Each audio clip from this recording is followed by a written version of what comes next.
Ölkəmizə qayıdırıq. Onlar müxtəlif sahələrdə göstərdikləri nəticələrlə ən ali səviyyədə diqqət çəkməyi bacardı.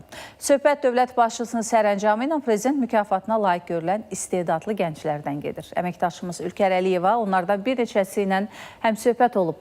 Məqsədləri, fəaliyyətləri və gənc yaşda nail olduqları böyük uğurun sirlərini öyrənib.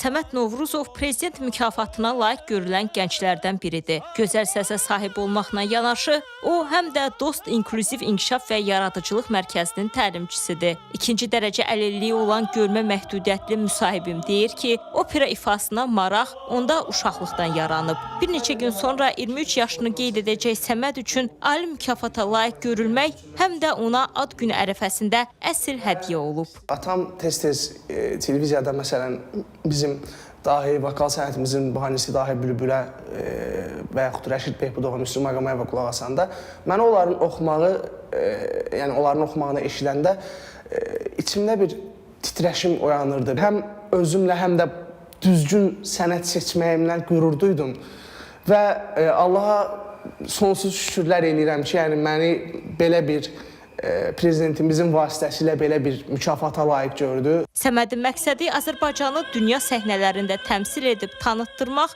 dünyaca məşhur tenor olmaqdır. Gənc ifaçının həmyaşıdlarına sözləri də var. Bütün çətinliklər sizin inkişafınız, bizim inkişafımız üçündür və heç bir məhdudiyyət sizi öz tutduğunuz yoldan, hansı ki bu yol sizi inkişafa doğru aparır, heç vaxt ayırmasın. Çalışın, hər daim nəsə öyrənib inkişaf eləyəsiniz. Nəyinsə gəlməyini gözləməyin, siz onu gətirin. Fürsətdən istifadə edərək Səməddən milli musiqilərimizdən bir parça səsləndirməyi də xahiş etdik. Gəl, gəl maralım, gəl, gəl, gəl ceyranım, gəl, gəl, gəl maralım, gəl, gəl ceyranım, gəl.